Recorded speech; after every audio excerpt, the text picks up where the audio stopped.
Greetings, guys. So let's take a look. The 70s and 80s as they start. What is going on? This is a big time for computers. The first few modules that we deal with, right? There is some really good information. I mean, honestly, you could teach a whole history class on this. Wouldn't that be great? You could take computer history instead of, you know, um, regular history, I guess is what I'd say. American history, sorry. All right, so here we are in the 70s and 80s, and there's a few things that we can point out dealing with social theories, dealing with how society accepted computers. And gosh, I can't remember if I've said this in a video. Definitely said it in class, but really part of what you're dealing with is a massive societal change that that really we just can't underestimate, I guess, if you're going through it. That's why there's so many movies from that era that talks about computers doing this and computers doing that and taking over the world and all that. And again, when you look at what happens with tech companies, the scale of change, it's like taking what happens in any industry and compacting it. So, for instance, a tech company could be there 1 year and then 10 years later cease to exist. Now, I've seen that happen in my lifetime. I wasn't aware of a company called DEC, Digital Equipment Corporation, but they were really successful and really big. But by the time you hit the 90s, they're gone. And so, they were around for 30 years and then basically disappeared. Now, you could say longer, right? Because of when they were established and so on. That doesn't happen so much, right? When you look at the auto industry, there was some at the beginning that no longer exist, but the ones that existed basically in the 30s and 40s are the ones that exist now. And so it's a really good way to examine what happens within any kind of field, I should say, different areas where you can take a look at Ford compared to Chevy compared to Toyota, that kind of thing, and what's happening in a very condensed way because you're dealing with Microsoft and Google. Who is Google? Today Google's it, but Google's a young company. Uh, Whether or not Google's around, or whether or not Microsoft or Amazon or any of those are still around in 20 years really depends on the choices they make now. Because again, in the auto industry, they can screw up for 10 or 20 years and then still recover. In the computer industry, you screw up for 10 or 20 years, you disappear. So, anyway, let's take a look.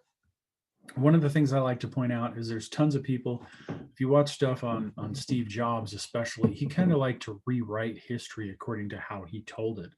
He was always doing that. Now, no, don't get me wrong. I mean, again, people, I am trying to tell the truth on all of this. And so I'll start talking about the great things that Steve Jobs did. And he was truly a visionary. He honestly was. I mean, he envisioned tablet computers before most people even thought that they would do that, right? But at the same time, he also had his problems. And so, with tech people, you always end up with that. I can only see one side of it, and I'm only going to say the positive about them, or I'm only going to say the negative about them. And that's just not the way it should be, right? As an example, Sony has some very positive things that they offer and have done, and Microsoft Xbox has some very good things and bad things that they've done, and same with Nintendo. And I use that as an example because those are usually areas that my students care about. But we should be able to speak honestly. Even if I own an Xbox, I can speak honestly about how stupid Microsoft is in some ways and how smart they are in others. So that's why you get that kind of like, does he like that or not? Well, because I'm not going to defend stupidity. And Steve Jobs really, he's like, we're the first ones that did this. We're the first successful computer. No, you weren't really. And he says it enough times, right? And there's tons of people out there that believe that. Thankfully, due to the internet, you can now find out. about what's there. So way back in 1970, there was a computer called the Data Point. And there it is right there. Fantastic little computer. And a lot of people really do consider that the first real computer. Now, our story, for instance, if you start talking about Microsoft, really begins with the MITS Altair and what happened on the MITS Altair. Because really, again, when you look at American history, right, it's like, well, why do we keep talking about Columbus? Because the Vikings were already here. And what about all these people that were already here? And now we know that a lot of those people are not even from the same continent, that they all came here from different parts of the world, even before the Vikings, And the reason that they talk about Columbus is because something huge happened right after that. And even though you've got the Vikings coming over, all the Vikings didn't move over, right? They just had a few colonies here. So we have a bunch of different stuff happen. These do not have links. The ones that are green do. And this is a great website, oldcomputers.net. And I kind of chose them because I see them as a little more honest. I've looked at a lot of different websites, and there's some obviously really good ones out there, like the computermuseum.org. They've got a lot of good stuff. But this is truly, truly just honest. They're just laying it out. This is when it was released. This is what it was, right? So the reason this one is important, so this is going to be part of Bill Gates and Microsoft's story, and an illustration of how somebody who is really looking at what's happening with technology can really advance themselves if they are. And that's what I want you to be doing, right? I'm looking at retirement in about 15 years, right? So I've spent a majority of my time working, and I got to where I wanted to be. And that's the honest truth. You may look and say, oh, EAC is just a little small thing, but I went to EAC and I thought it was fantastic and really wanted to work at EAC.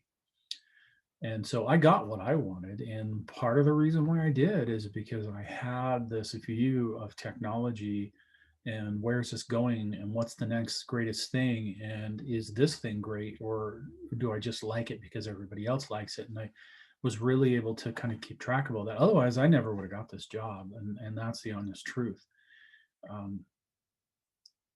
So I hate talking about myself, but in this small community, basically, I was really, really, lots of people knew me, and they knew me for being really good at what I did.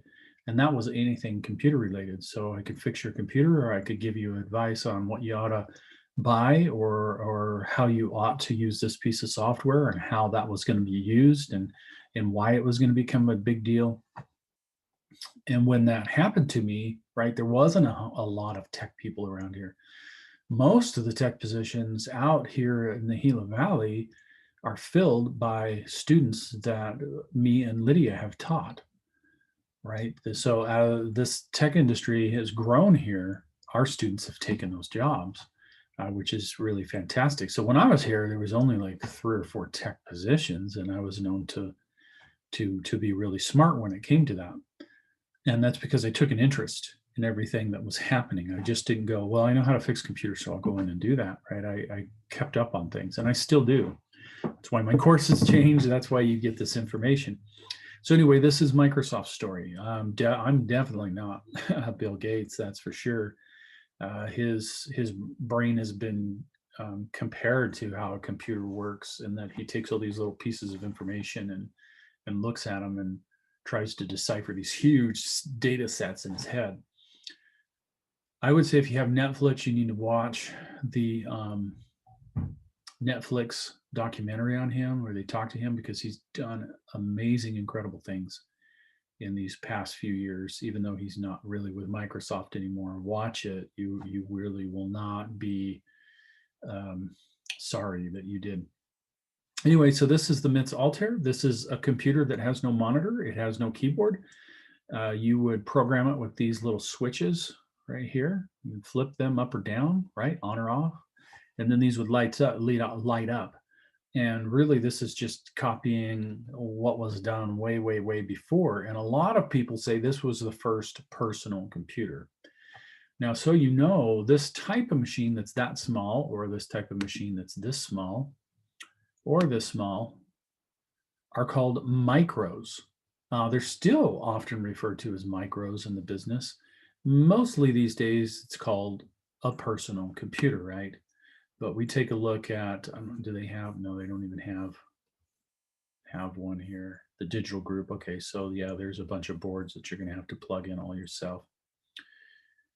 Let's take a look at the IBM 5100 just really quickly because they have a picture of that. That's what it looks like. Those at the time were not called PCs, they were called micros because you had mainframes, then you had minis that were as big as the refrigerators, and then you had micros that could fit on a desk and be for a person. So, anyway, back to MITS. What happens is Bill Gates is in school and his family's rich. He comes from a lawyer family, and they're very, gosh, I don't know how you would really put it. They're a traditional family, and how I mean that is dad goes off to work and he's a lawyer and he makes all this money, and then mom spends her time doing volunteer stuff. So she's on many boards, and that was kind of a way of thinking at that time that the guy would go to work, the woman raised the family and she does volunteer stuff. And she has been noted as being hugely influential. And that's kind of one of those interesting things that comes out of the story is that, right, dad is the lawyer, so obviously he's influential in his sphere, but she is influential across a lot of different things because she's donating all her time on these boards. And that becomes kind of political, right? So in any case, he's at school, and let me see if I will pull up a picture here on one of these. Let's see, Bill Gates at school. So you can see what he looked like. He really looked young back then, and so way into, I'll pull one up of when he gets arrested. Yes, Bill Gates was arrested, and he looks like he's like 14 or 15. But here he is, and he actually is put into, he's kind of advanced a year, is how you would look at it. And this is Bill Gates and this is Paul Allen. And these two individuals are the ones that start Microsoft. So they're the ones that get Microsoft going. Paul Allen is a couple of years ahead of him. So Bill Gates is like, it'd be like saying that he's a freshman and a junior, or a sophomore and a senior. And they both like programming. They both like computers. And this is a computer. So what you're seeing here is a computer, not a typewriter. And you dial into the city mainframe system, and then they have a little time that they could use it. Because again, this is a school for rich kids, or at least parents that are willing to pay that kind of money to get them into school. So they get to use these computers, and they're both obviously really, really good at math. They're good at everything they do. One of the first jobs he does is he actually programs a computer to control lights in Seattle, Washington. And so that for the city. So that was pretty dang good at this age, right? This age, wow, he's young when he's doing that. Then a little later, and this is an interesting story that I didn't even know until I watched that documentary that's on Netflix. But these two individuals, because they're kind of friends, they're pretty close. And he talks to the school and says, we can do that job for you. And the job that the school needs is to be able to sort through classes and students and get them registered and in class the way that they're supposed to be. This school offered a lot of opportunity. So extracurricular things that you could do, many classes you could take, and it's kind of what one of the things they prided themselves on. But it would take several faculty all summer long to go, oh, well, Bill Gates has got to be in this class, but he also wants to take this. So that means he has to take this here, and boom, boom, boom. It was a big mess. And the honest truth is, I remember going to EA back when computers were still, they were being used here. They'd probably put them in 20 years earlier, but still setting up your schedule. You basically were showing up to class before you really even knew if you were in that class or not, right? Before you could really know what that schedule was. Because it took all that time to figure out who can be where, and do you have course conflicts, and now computers just do that for us. So he tells him he can do it, right? And what he's planning on doing is going and getting a couple other people that are really good at programming, and getting Bill Gates, that's obviously awesome with programming, and get them to all together as a team make it, and then he'll probably keep most of the money, right? Because that's the way he's thinking. And so he goes to Bill Gates and he's like, I got so and so and so and so, and I'd like you to be part of this team, and we're going to make this program for the school, and they already said so, and we'll get paid for it and all. And he's like, no, I'm not doing it unless I'm in charge. I'm not doing it. And basically told them, you don't have the skill, and they don't have the skill to figure this out. I'm the only one with the skill to do it, and so I'll be in charge of doing it. I'm not going to waste my time being told what to do when it won't get accomplished. So already, you think, well, man, that's kind of a jerk move. And honestly, as teenagers, right? As teenagers, we do a lot of stupid stuff. But one thing for sure is that he understood that, look, I'm the one that knows what to do. I already know you can't do it, and I already know the other people you have can't do it. So I'm not going to sit around and monkey around with this thing, right? If we're going to do this, I'm in charge because I know how to get it done. And of course, it turns out that he's like, well, screw you. I'm going to go do this. We can do this without you, blah, blah, blah. And of course they can't. And they end up coming back to him and saying, okay, you can be in charge. And then he figures it out and they get it going. He was a genius. Now back to this situation, back here over on Steve's place. This computer comes out, and by this time, Bill Gates is in college and he's finished. So Paul Allen's done. And I know you don't know a lot about Paul Allen. He got sick after he started Microsoft. And that kind of rearranged his thinking. In other words, so sick he could have died. You can look it up. So he takes his money and invested in something else. And he's, still a multimillionaire person. But it really made him think, like, do I want to be in the office all the time when I'm dying and maybe dead in a few months? And so that kind of rearranges things. And that's why you don't hear so much about him, because he leaves Microsoft pretty early on. Anyways, so he sends Bill Gates a magazine article that's got this computer in it. And basically the whole idea is, hey, remember when we used to sit around talking about this stuff, right? This is it. This is when it's happening. The wave has begun. And really what they're thinking of, right, is I'm going to catch this wave and I'm going to ride that to the shore. And it's going to be an awesome ride. These people are not driven by, let's go out and make a ton of cash on this, right? They're looking and saying, we can be a part of this wave. This is so exciting. So $650 assembled is what this costs. This was really the first computer that people could afford. So if we look at the data point, I believe they've got a $7,000 price tag. Here's your HP. And it's a $5,000 price tag, right? So this one is actually, people can afford it. And I can't stress enough that this is a massive amount of cash in the 70s. Look it up. There's lots of calculators that'll show you what $650 would equate to today, but it's thousands of dollars. So you're still talking about people either buying a really nice vehicle or a computer. That's really what you're talking about. So this is what they did. Now, the operating system on this was already set in place, CP/M, which was the major operating system that was being used at the time. And we'll talk about that guy in a minute that did that. But BASIC is a programming language. And so I'm going to pull up, if I can spell right.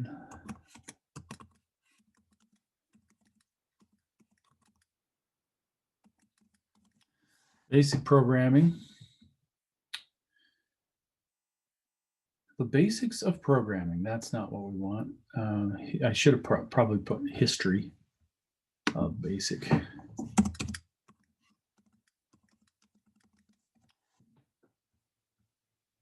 There we are.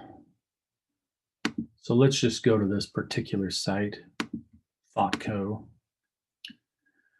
That'll give us enough information. Basically BASIC was, didn't mean to say that, but anyway, what happened was BASIC, Beginner's All-Purpose Symbolic Instruction Code, was developed at Dartmouth by John George Kemeny, I can't say that right, and Tom Kurtitz, as a teaching tool for undergraduates. So basically, the idea of BASIC was programming is hard. especially then, right? So programming is difficult now, but back then it was really hard. And they were looking at a way to get people involved in programming, get them enough interest in programming, right?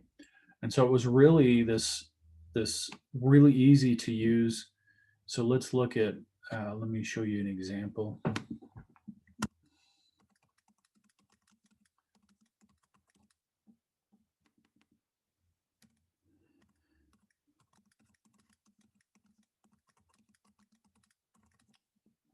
Example of basic code so you can see what this looks like. So we're just going to go to the images, not basic HTML, but basic itself.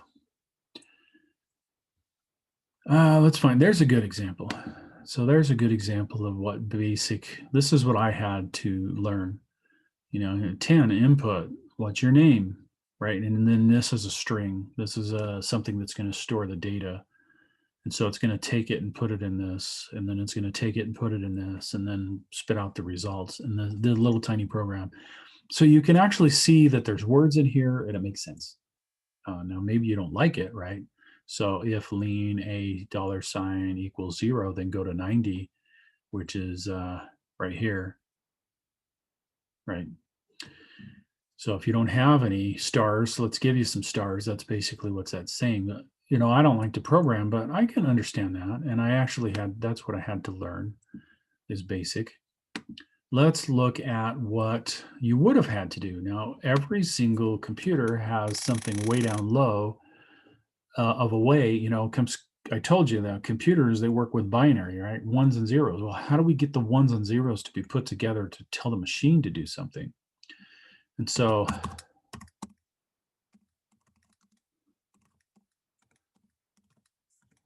I just can't type. Assembler language or assembler instruction is a much better way to put that. But anyway, there's a set of code built way into the computer that allows you to interact with it when you say, I want you to make this kind of sound, or I want the mouse to move in this way, that kind of thing. And really, this is what it would look like, right? So you got to put in this C003 8613 init A LDA A pound. It's like, what is this, right? This is different than basic. And so every single computer has a way that you talk to that processor. And so, almost all processors use the same code these days, at least on PCs. Now, on our mobile phones, they all use a different code because it's a different type of processor. Who wants to do this? I mean, who wants to do it? But that's what's happening before BASIC, before Fortran, before C, before C++, any of that. This is what you would have to program in. Oh my goodness, who would want to do that? And a lot of it's going to be in hex because that's how the memory locations are stored. See, 2F0A. That's a hex storage there. So let's go back to Bill Gates. So what Bill Gates did for this old computer is write BASIC. So he's making a program that will deal directly with the hardware and interpret what you wrote in BASIC and create the code that the hardware needs to know. So it's going to interpret it, right? You're going to type in go to blah, blah, blah, blah, blah, and it's going to do this for the processor. I mean, bam, that blows my mind. I'm not a math kind of guy, and that takes a lot of intelligence to do that. Of course, that's already been done for us now, right? There are people that focus on doing that, and I'm sure they get paid a lot. But when you're up there programming in a Objective-C on a Mac, or C on Linux, or C++ or C# on Windows, right? You're writing the code up here, and then it's being converted to what the processor needs. So that's what he did. And the amazing thing, I know if that wasn't amazing enough, the amazing thing he did is that he programmed all that based on specifications that he was reading about the processor and so on, without ever touching the computer. So he doesn't have one of these in his dorm room and he's like planking it out, trying to get it all figured out. Let me just type this. Okay, let me type that. Nope. He basically writes it all up, and then they go over to New Mexico. This is actually being developed in Albuquerque, New Mexico. And they drive all the way over there, and there's the code. And he types in all the code in on this machine, and it works without a problem. Wow. Flawlessly typing it in is one thing, flawlessly understanding the logic is a whole nother level. It's just amazing what he did. And he did get arrested because once they won the bid, right? Once they were like, yeah, let's put this on there because obviously the computer is going to become much more usable if we have a way to program it easier. Bill Gates arrested. So what ends up happening is oops, I spelled that. Not surprised. There he is, smiling as they go out to celebrate, and he gets a little tipsy, which is, in his own words, is not something that he would normally do. But Paul Allen was, a little more of that kind of person, and they were driving down the road out there, and there was basically a dozer sitting there that somebody left the keys in, and he got on it and drove it. Can't remember if he wrecked it into anything, but the police saw him and he got arrested there, 12/13/77, and he's smiling because who the crap cares, right? They just got their first deal, and that's really what Microsoft becomes, and that's why it's named that. Like some people are like, Microsoft, what does that come from? Well, it's software for micros. So they're going to do software for microcomputers, and that's the foundation of Microsoft. Where did that come from? The mere fact that Bill Gates understood what was happening, and Paul Allen understood what was happening, and it was a massive move that really we needed in the United States and the world. They got it. They totally understood, and they were very young. So they became millionaires. They always talk about Steve Jobs and Steve Wozniak, which I'll look at in this next video, and how they became millionaires, overnight. But so did these guys. They just weren't as interesting, I guess, to talk about. But yeah, they became millionaires quick. All right, so the next one will be about Steve Jobs and Steve Wozniak over at Apple and where that fits into things. And then I'll talk a little bit about Commodore because there's an assignment, there's an extra credit you can do on that.